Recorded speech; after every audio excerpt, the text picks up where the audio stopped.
Hello and welcome to all the men and women of the West. Today's video is one I've been really excited to make for quite some time. Today's video will be all about the great royal house of Kanan, the founding house of Qualinesti. Now, Qualinesti was founded in the aftermath of the Kinslayer Wars, which split the elves between the Sylvanesti in the east and the Qualinesti in the west, where the Sylvanesti chose to isolate themselves from the world and deny it and pretend that nothing outside of their borders affected them at all. The Qualinesti took a much more proactive role in the world, at least at first, and theirs was a history that was marked with frequent wars and diplomacy and trade with the outside world. To be quite honest, they're my favorite of all elves in fantasy after probably the Noldor. So without further ado, let us touch upon the house that was founded by Kanan, son of Scythel Sylvanos. The grief on his face was visible to all. The speaker's great dignity asserted itself, however. Kanan was born around 2308 before the Cataclysm. He would die in 1892 pre-Cataclysm. Born a Sylvanesti elf,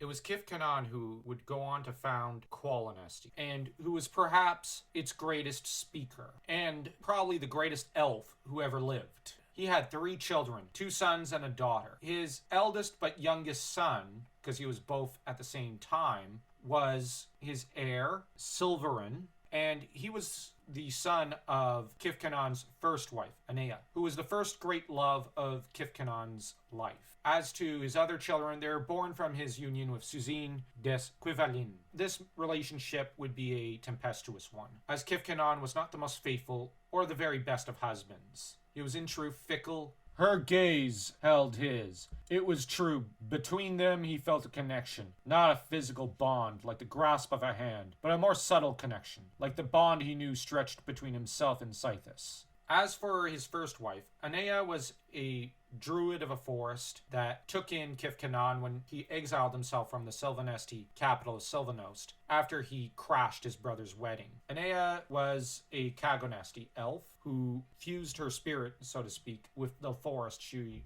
was druid of. And Kanan was to fall in love with her, and in time she died. And from the spot from where her corpse fell, a tree arose. And from this tree would eventually fall their son, Silverin. She accepted fatalistically that this was the way things would happen. Her role in the court family was to be one who remained docile and sensitive to her duties, useful with her skills as seer. She had to play that role and leave the rest to fate. Suzine was, in all honesty, a gentle and kind, copper red-haired woman from Urgoth who fell in love at first sight with Kanan. The trouble was that her love was also her doom. For as much as she loved Kanan, he only appreciated her while she was young, so that when she grew old, he treated her as though she were a burden and an eyesore, dragging her along as a family shame, and oftentimes openly lusting after other women in her presence, such as his sister-in-law, Hermia, and even eventually came to carry on a torrid affair behind her back with Hermia, forgetting for a moment that she was a seeress, and thus Suzine found out, and this drove her to seek out the Urgothian camp in order to seek out her death. And though he would grieve, Kanan would turn his grief upon their son, treating him as the family shame, which it really brings into question whether or not Kanan ever truly loved humans. It seems that in some ways, part of Kanan resented the humanness in his wife and son, though he did bear a great love for them, and truly his grief for Suzine's death was great. The next member of the family that we'll examine is Silverin. Silverin was heir to Kanan, born in 1892 pre-Cataclysm, and became Speaker of the Sun after him. He'd ruled wisely and well, though not as well as his great father. Silverin would also make the fateful decision to bury his father with Wormslayer, his father's famous sword. Silverin was nicknamed Green Hands, for he came from the union with Anea, the Kagonesti elf who had been his father's first love. His death date is uncertain. His sister Verhana Kanan was the finest archer amongst the first generation of Qualinesti and second generation of Qualinesti elves. Verhana would marry Kermian Ambrodel and was truly her father's finest advisor for a time. In truth, it might have been better had she become Speaker of the Sun, but she was passed over for her brother. "You don't dare!" the prince sneered. "I am your son, your only legitimate heir. Where will your precious dynasty be without me? I know you, father. You'll forgive me anything to keep from being the first and last Speaker of the Sun from the House of Silvanos." As you can see, Ulvian was rather spoilt, but it's hard not to sympathize and pity him for his pain, for he had greatly loved his mother, and his father always neglected him in favor of his duties. At the same time, there was a small amount of shame that he was treated to, as his mother was poorly regarded in some circles amongst the Qualinesti. And Kanan never did anything to defend his son from some of this bigotry on the parts of his peers. Ulvian truly deserved his exile when the time came, for he did try to strike at his father politically and have him killed and his brother killed. So Ulvian proved himself a Blackheart, and this belief that half-elves were somehow tainted would be carried on through to the next generation, as Kanan's heirs would ignore Kanan's desire to forgive his son in his death. The immediate successor of Silverin is unknown, as are most of those who followed as Speaker of the Sun and their family members up until shortly after the Cataclysm, which did rock and shake the foundations of Qualinesti, with the nation undergoing a dramatic change, where before they were warm and welcoming to outsiders, they became cold, actually a little murderous. But this was also the result of the worst possible Speaker of the Sun ascending to the position, the oftentimes cruel and unwise and even foolish Solosterin Kanan. It'd be Solosterin who would learn the wrong lessons from the story of Ulvian, preferring to shun and otherwise oppress the son of his sister-in-law, Tanthalos, for his human blood. It would be him who instilled in Tanis the doubt and uncertainty and insecurities that would come back to haunt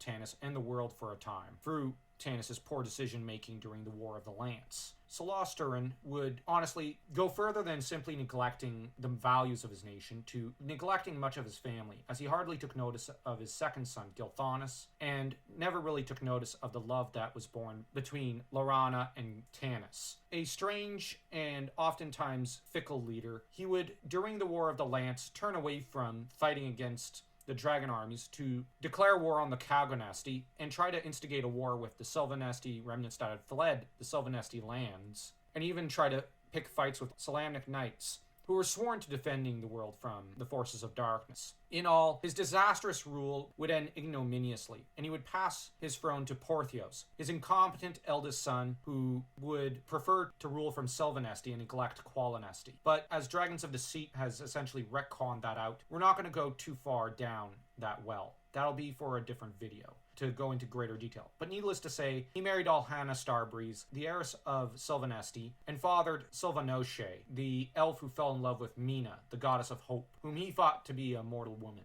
But as that's not yet come to pass in the Dragons of Deceit timeline, who knows what's going to happen. But doubtlessly Solosterin and Porthios will make a mess of things, as they always did. If I sound harsh with them, it's because I truly do not like them, and I cannot understand how their minds work. Even after reading the text countless times, I find that every read through, I find myself liking them less and less, and just wish that they had both been snuffed in the crib. But that said, with his neglectful parenting towards his younger children, Solosterin did at least one thing right. We must now turn to Kethranan did not accomplish anything. We will now turn to his wife, Alansa Sungold, who was the sister-in-law of Solosterin, and wife to his brother Kethranan, according to some tales, falling in love with the brigand Bran, which I've always found fairly peculiar and very weird. There are other tales where she was violated by brigands, and I actually prefer those as it adds an extra layer of tragedy to Tanis and further complicates many of his relationships.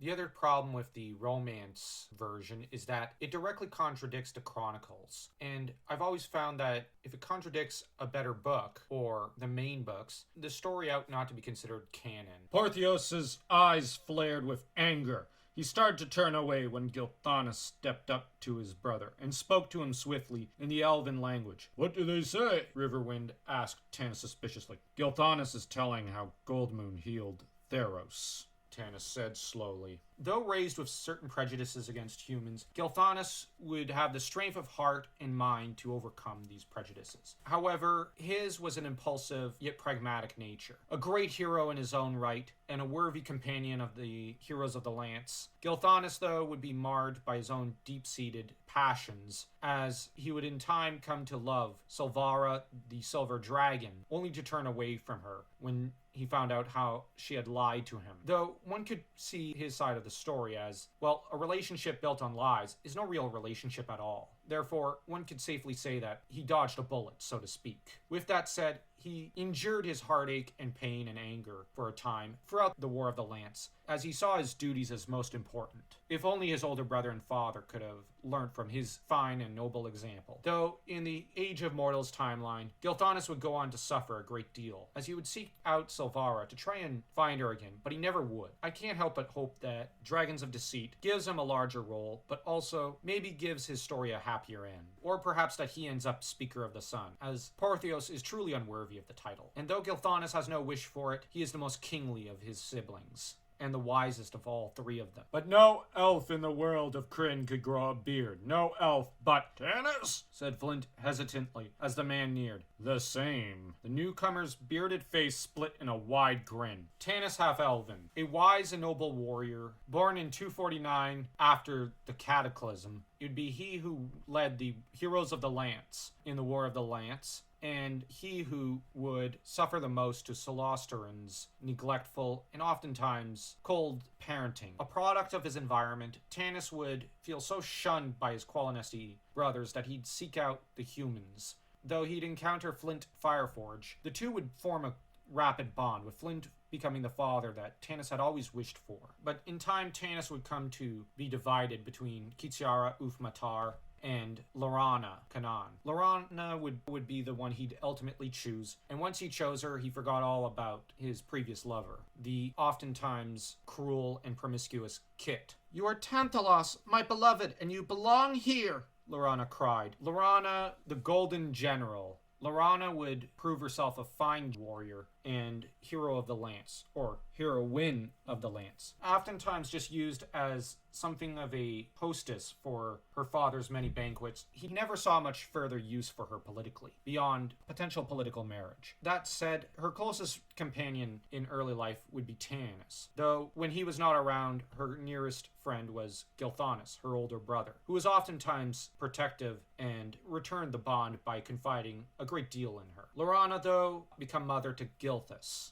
Though, with the Dragons of Deceit altering the timeline, Gilthas may no longer be around. We can only hope that Laurana and Tanis will once again surely find each other, as their love was truly one of the finest and most important parts to the story of the Chronicles. And that about rounds it up. We have gone from the great hero king of sorts, of Kanan, down through the generations, from his sly and cowardly son Ulvian to his wise son Silverin, down through to the cowardly and oftentimes treacherous Solosteran and his short-sighted son Porthios, to heroic Gilthanas, and to his foster son Tanis, half-elven, and down to flaxen-haired Laurana. So I hope you enjoyed this video, and if you did, please do consider smashing that like and that subscribe button, like your Tanis, Gilthanas, and Laurana's good friend Theros smashing the Dragonlances into shape.